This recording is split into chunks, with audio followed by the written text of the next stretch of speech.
Okay. Back we are. All right, so I made a change to the um,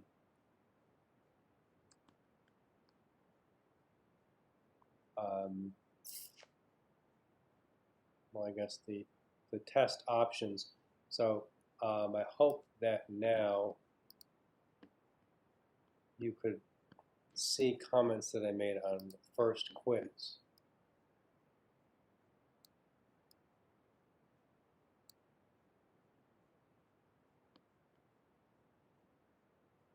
So I thought something we could do is I'll just go through and run through the this first quiz since everyone has taken it.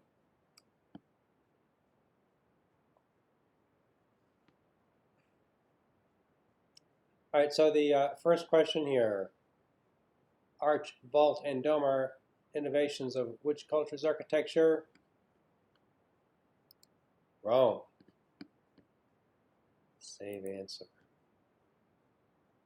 This column represents Corinthian. Corinthian you know by the acanthus leaf and the scrolls. And this kind of like big, like flared top. There, saved that. This is a fret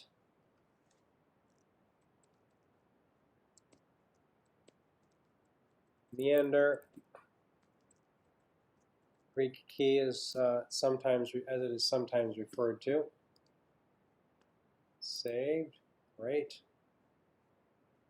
Which building is this? Help me, I forgot.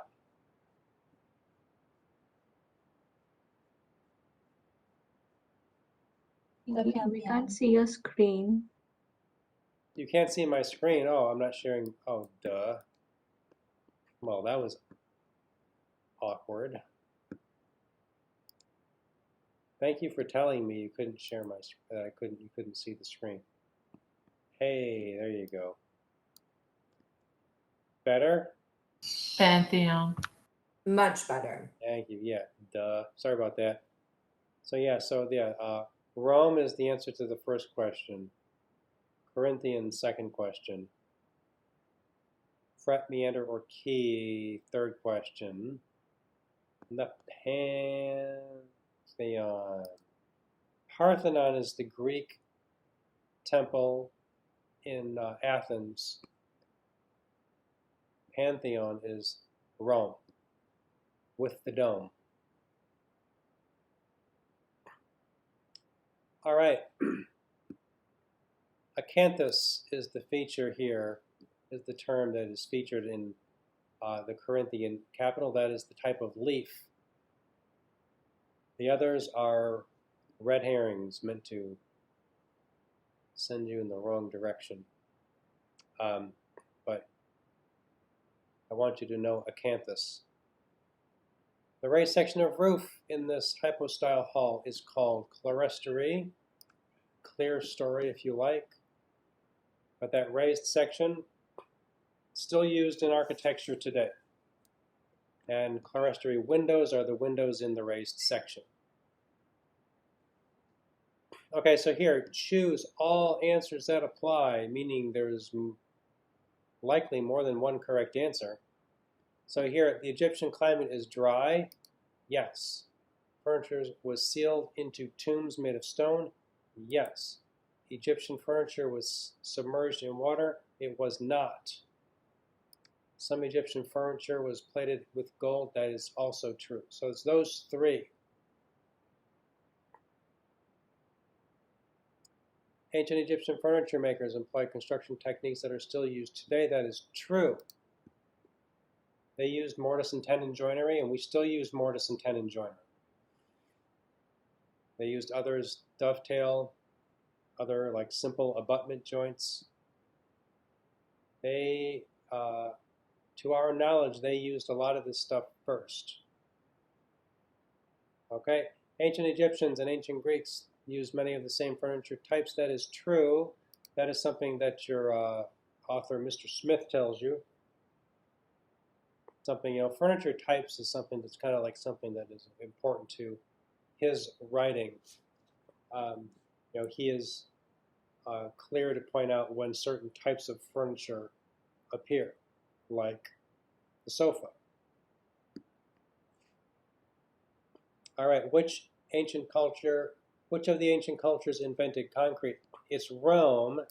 I did come across an article that is where there are some archaeologists, a few, I think it's a minority, that feel that there is evidence that the ancient Egyptians used concrete, but there is disagreement over that, and a lot of those blocks used to build the pyramids are carved stones. So it's Rome.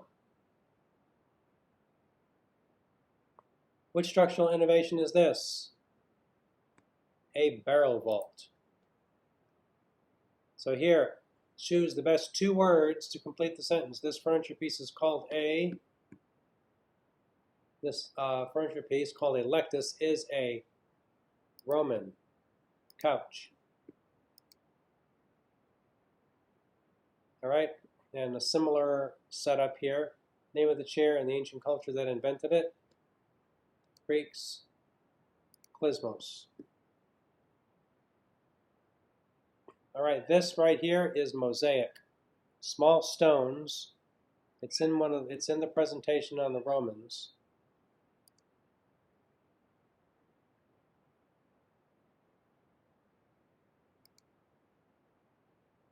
All right, so here, this is a good one. This is, some of my, because this is the kind of stuff that I really want you to know. The significance of the discovery of the ancient Roman city of Pompeii. Who can help me with this? Why is it important? What's it do for us?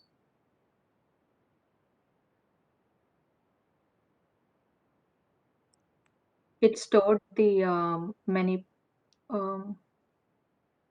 art and inside the Pompeii, from which we could learn a lot from Rome, Mm-hmm. So like the history of Rome and architecture as. yeah. So the fresco paintings that are still intact.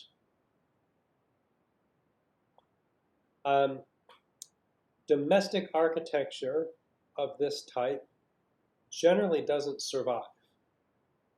The bigger, really more durable,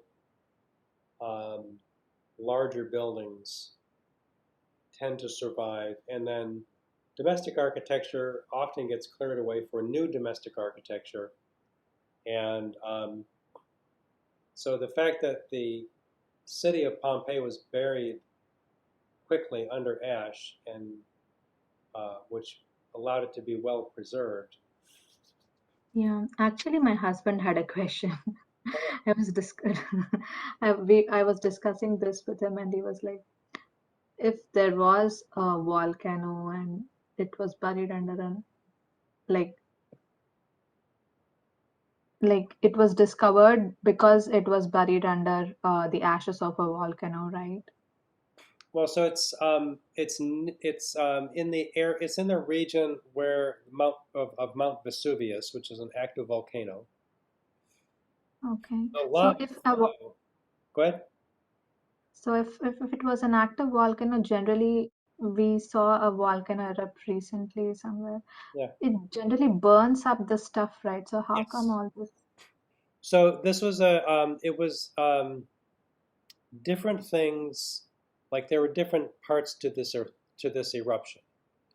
Like the city of Herculaneum, which is also near Pompeii and also an ancient city, that got the lava flow. Like a lot of rock and lava. Um, that got partially destroyed, but still some of that is partially preserved. But it was a lot. Herculaneum is a lot harder to excavate because when the material cooled, it was a lot harder than the sort of light porous stone and ash that very quickly buried Pompeii. Okay. So Pompeii got I mean, it wasn't any better because, you know, everyone there suffocated really quickly because all the oxygen was just absorbed by all the heat and material in the air. So, but in terms of preserving the architecture, um, it's kind of, I guess, in a way, fortunate for later generations that it was buried in the way it was. Yeah, so but in general, if there is no oxygen generally has would have moisture in it. So because of maybe that's the reason it got saved. Yeah, Maybe that's the reason the Egyptians also there was less oxygen inside the that's tombs because of which it survived.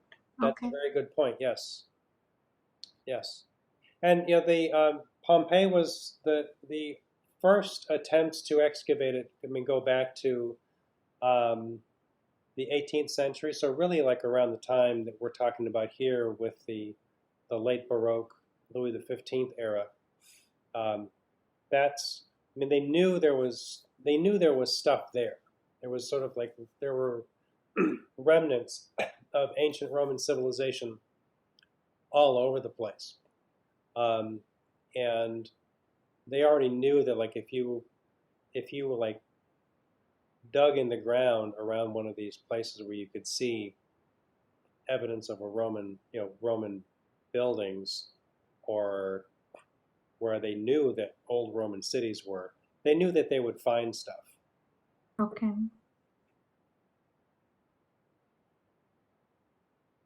Yeah, so the significance is that it allows us to see us to know a lot about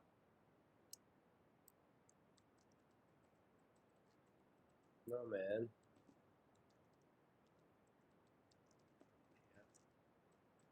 interiors. That's a simple way to answer that question.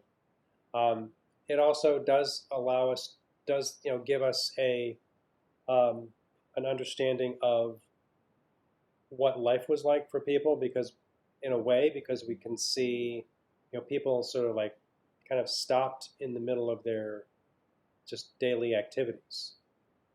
And so you can understand a lot from just, we can understand a lot from what was found there. Okay, this bronze figure, this is the Riace warrior, a Greek cast bronze sculpture, one of two found in the sea off the coast of Italy, off like near the I think the town of Riace. It was from a shipwreck, and this achievement, the real achievement here. I mean, the Greeks were very, very good at casting bronze. The ancient Egyptians did already know how to cast bronze, but to me, the most important thing is the representation of the human figure in the high degree of realism, which the Egyptians probably could have done something like this. They just didn't. I think Danica in her answer gives a very good comparison with like the sort of conservative and I guess the sort of conservative tastes of the Egyptians, where things needed to be symbolic and hierarchical. And here, this is more like, it's still symbolic and idealized, but this is more like what a person actually looks like.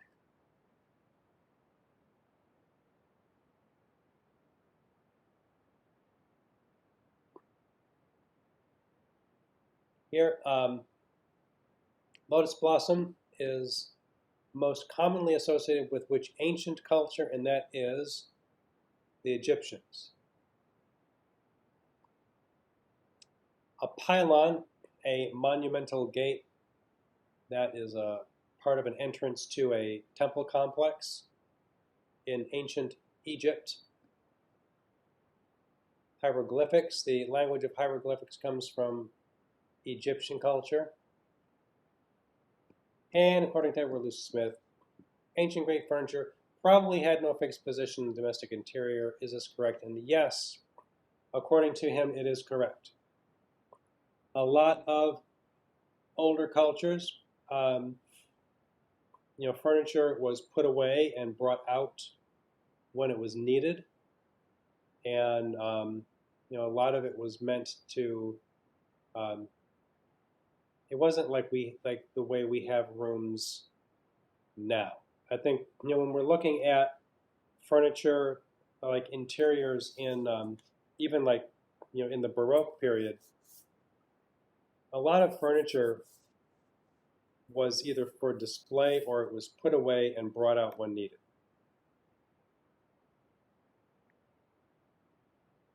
It's a more modern idea that you have rooms that are just like set up that you use, that have the furnishings fixed, and you just leave those rooms as they are. And when you're not in them, it just sits empty.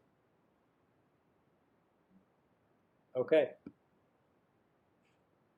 That is my review of this quiz. I still have to grade the second one, which I will do in the coming days. I just apologize for taking time to get to that, but I realize that I can't really open up your midterm until I finish grading that second quiz.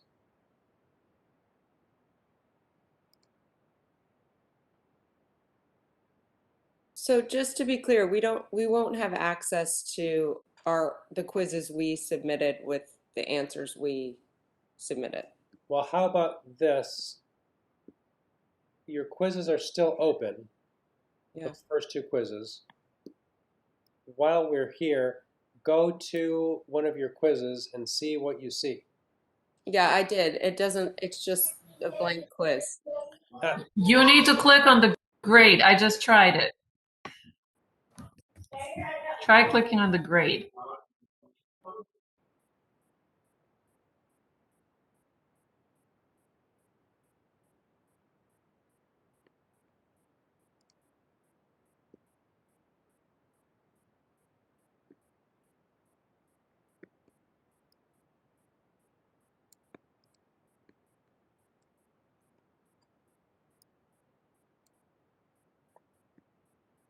So Danica, when you click on the grade, can you see it? I see all the answers and what's correct. I didn't see any notes, but that may be because there are none. I can check to see. I just tried to update that and see. No, I'd have to look. I can't look at your. I don't want to look at your quiz when when I have my screen sharing. Okay, so I click on the grades and it just shows my overall grade. It doesn't show my answers. I'm on a phone, and if you click on the grade, I don't know if you want to go on your phone, but that shows you it. Like you can, if you download the Blackboard app and like go into it, I don't know if you have it on there, but that way I can see it. And I know someone else mentioned on their phone they could see it. Okay. I can see mine on my computer. Maybe try and change your browser. That might help. If you're in, I know sometimes if you're not in Firefox, that can make a difference, I've heard. Okay. And then just if you go, for me, what's working, you just go straight to on top of the grade and double click on it. On my grades? See how I answered. So you go to my grades and then you. Yep, in my grades, go to your quiz. Yeah. And then right where you see the letter grade, click on top of that letter. Yeah, that doesn't Double work. click. That's not working. I don't know why. All I see is the overall grade. That I don't see any of the answers or. That's what was happening to me at first, but then after break, I was able to get into it. Are you, just out of curiosity, are you in Firefox or are you using No, Chrome? I'm on Safari, so that might be why. Okay. Maybe just try to change that and see if that works. Okay, I'll try. Thank you. Yeah. No All right, so problem. I apologize. This is so clumsy. Um, I will. Well, did that have that help to see for me to go through that quiz with the and tell you what the answers are?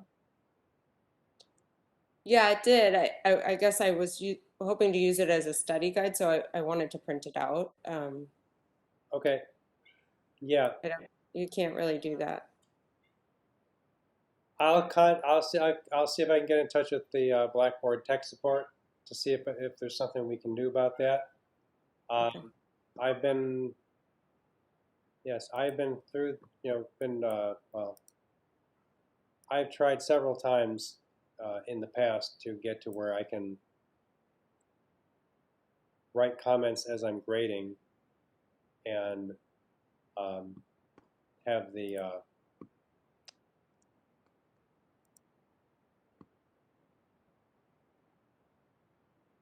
yes, just have this set up so that you can see my comments. And I believe I have everything checked so that you can. But if you um, Yeah, I don't see any comments. if you can't see my comments, then there's still something wrong here.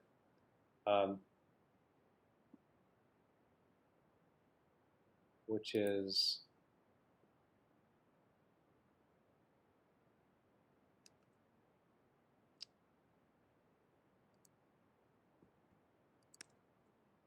um,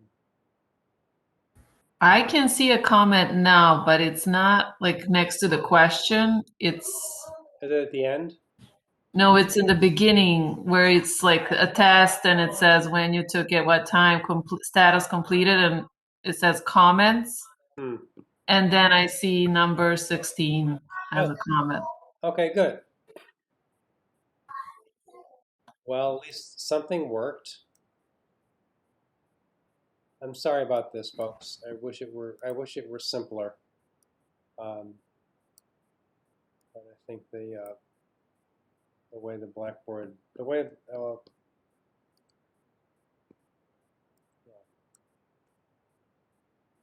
okay, I've been on the phone with Blackboard tech support before, and I've had them tell me like, oh, Blackboard doesn't work that way when I'm trying to be able to do something. So I hope that's not the case now. I will see if I can straighten this out. But Danica, you can see the comment because I did leave a comment for your answer to number 16. Yes, it's in the on the top. It says comments. It says 16, and there's a comment there. Okay, good. That's progress. I thought that's unfortunately I can't. If I can't see what you see, that's a little hard for me to make sure that I'm doing it right. Okay, let's look at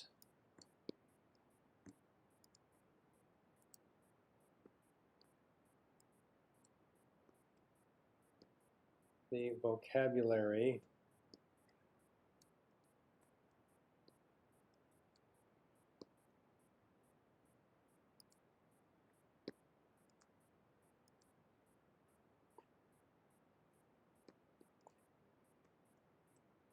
All right, this is in the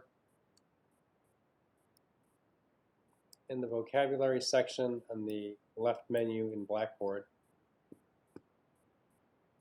And this is some of the terminology that you will come across with this era of the Baroque and the Rococo.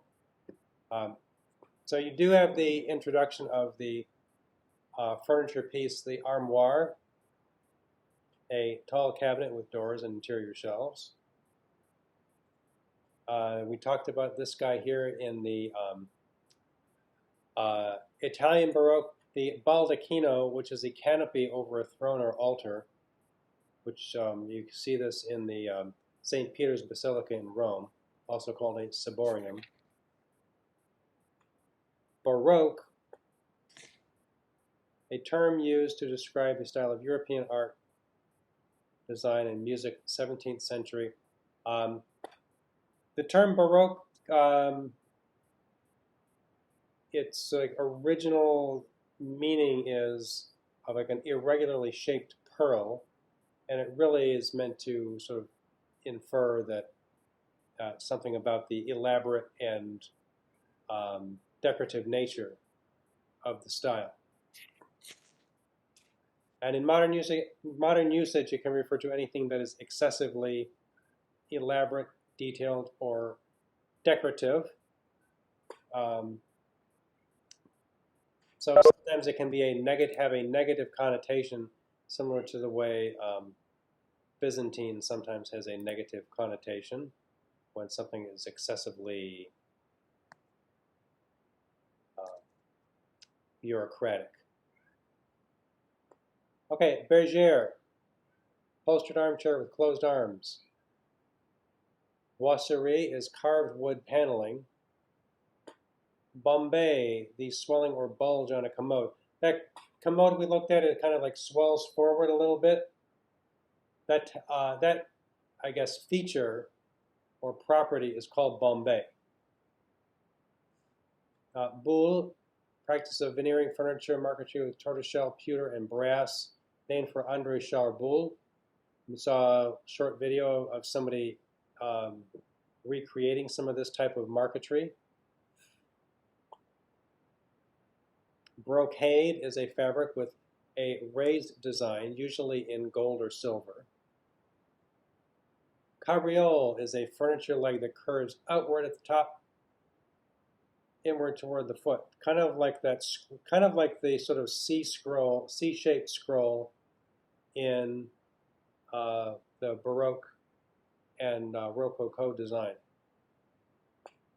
Canapé, 18th century sofa with wooden frame and legs and upholstered seat, arms and back. Chaise or chaise longue, a bergère with an extended seat to form a couch. Chinoiserie, French or European interpretation of Chinese, or I would say even just Asian decorative ornament. Commode, a low decorative dresser or chest of drawers. Concave is something that projects away from the viewer. Sometimes you get this with the like the Baroque ornament that is sort of like comes towards you, moves away from you, goes towards you, moves away from you. That is sort of like the concave is when something pushes away from you. Console is a wall table, sometimes supported by the wall. We've seen these. Often they have two legs, and they're meant to be mounted to the wall. Convex, projecting toward the viewer. Credenza, an Italian sideboard or buffet. Damask is a woven fabric with pattern visible on both sides, often used for table linen and upholstery. The fauteuil is the upholstered armchair with the space beneath the arms is open. Le Gobelin is a manufacturer that supplied furnishings and other objects exclusively for the French king's palaces or as royal gifts. Forced to close in 1694, produced only tapestries after reopening in 1699, and has made tapestries ever since, as you know from the video.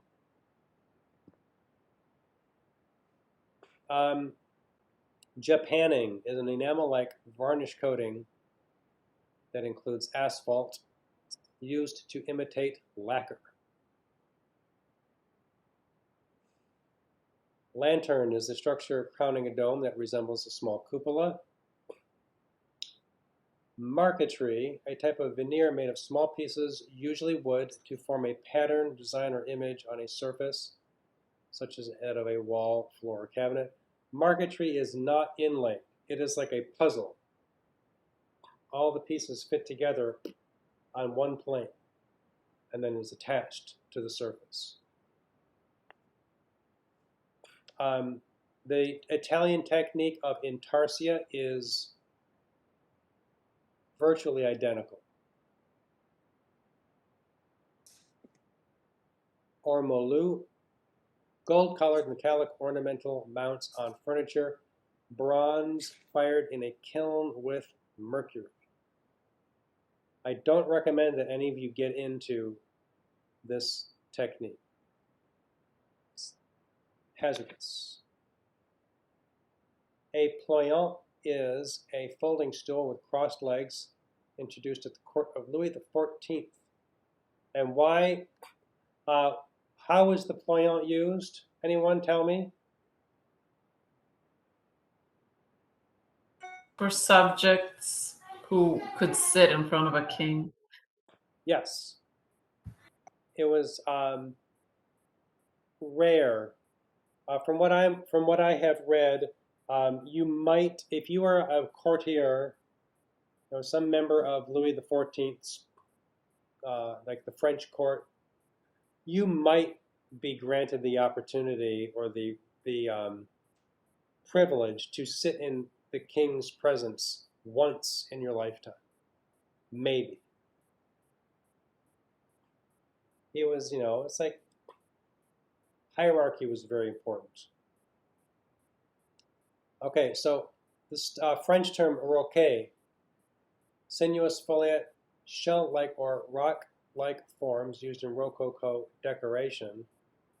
Rocaille and Baroque, Rococo.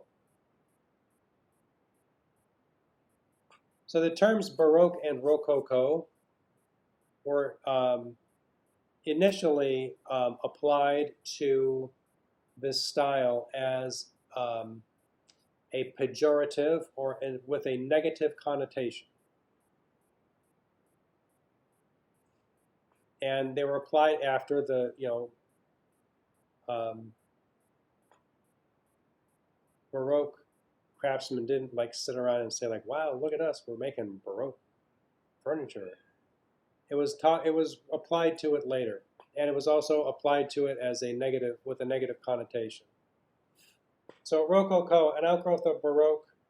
Rococo is an 18th century style, and that's the early 1700s, or let's like 3 decades in the 1700s. Characterized by lightness, asymmetry, and an exuberant use of curving, natural, or organic forms in ornamentation such as leaves or a beaded scroll. Rococo is derived from the term roquet, denoting a shell-covered rock work that was used to decorate artificial grottos. A salon is a room for receiving guests in a large home. Savonnerie, carpet-making workshops and factory established in 1671. That's Louis XIV, on the western outskirts of Paris to supply the French king's palaces. And Savonnerie was previously had been a soap factory, and it retained the name Savonnerie, which means soap, a soap maker. Sconce has a lighting bracket attached to a wall. That's Miss. Wow.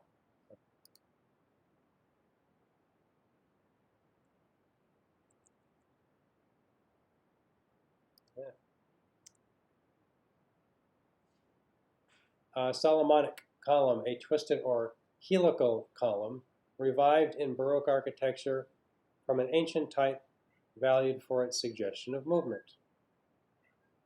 Tabouret is a low stool or used as a seat of honor in the court of Louis XIV, along with the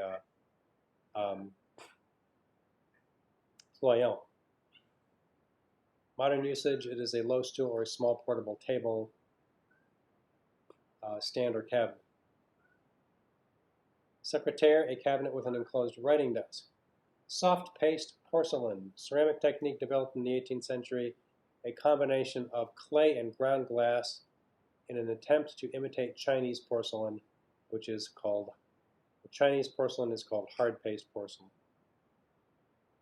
And Versailles, a palace with vast grounds built by Louis XIV outside of Paris, formerly the hunting lodge of his father, Louis XIII.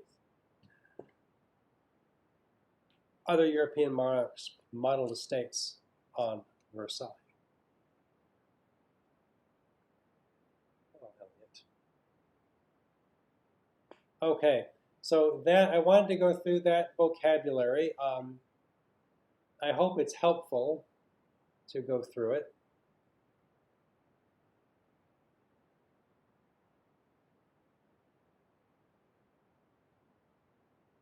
So a lot of this stuff appears in the presentations. So I hope that is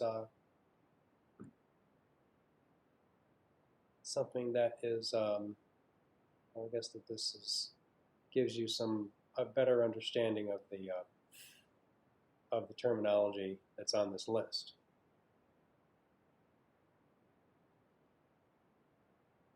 Are there any questions? So the midterm will be up until Rococo from the beginning? Yeah. And it will be open next week? Yes, I would. My goal is to have it open by Sunday night, and I will leave it open longer. The original schedule says it would already be open and would be scheduled to close next Wednesday, but I'll leave it open longer than that. And will it be similar in format to the quizzes? It will be, yes. There may be a little bit more writing. I was reviewing it a little bit this afternoon. I want to go through it, and yes, every time I teach this class, I make adjustments to these things.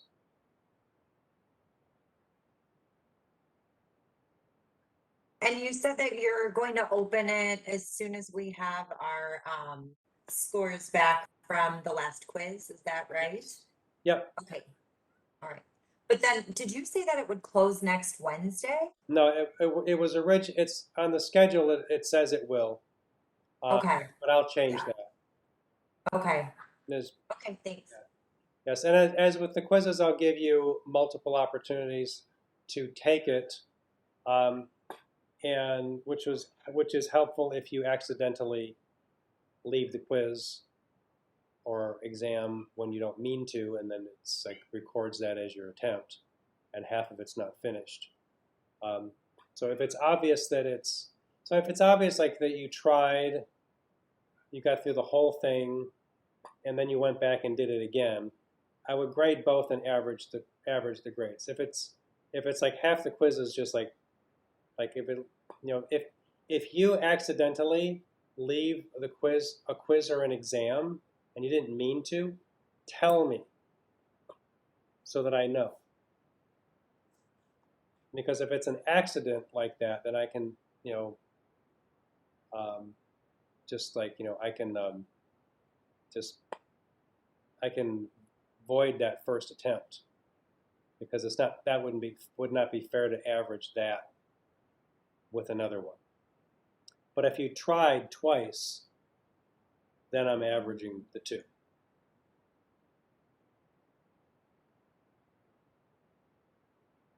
And the next set of cards that we have to do, which vocabulary are we pulling from? You can pull from any of them. Oh, okay. So there is, you could go, you can go ahead. You can go ahead to 19th century. I've got, well, there's a list of terms for 18th and 19th century. I still have to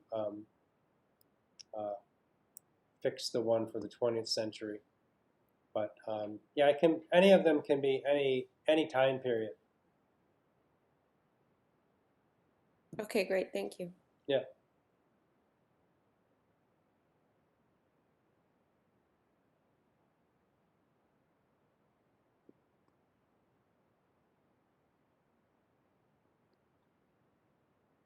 Okay. All right. That is going to be it for tonight. Okay, I want to let you know that I went into that second quiz.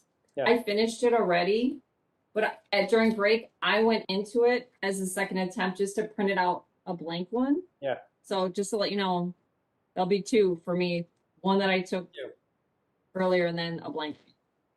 So, FYI. Maybe I should allow an extra attempt for the first one also, so that you can go in and print it. Yeah, I did that one already too, but that one's already been graded. But I just want to let you know because the grades haven't come in yet for the second one that you'll see a blank one for me as a second submission. Thank you. I will not assume that that was an attempt to do well. Just winging it, you know, like see what happens. Okay. Well, thank you. Thank you for your, I guess, letting me know what you can see on these, what you can and cannot see. Hopefully, I've corrected the, you know, the your ability to see my comments. So if Donica, you can see the one comment I left, that gives me hope. So check your first quiz for comments, and if not, I'm going to keep on trying.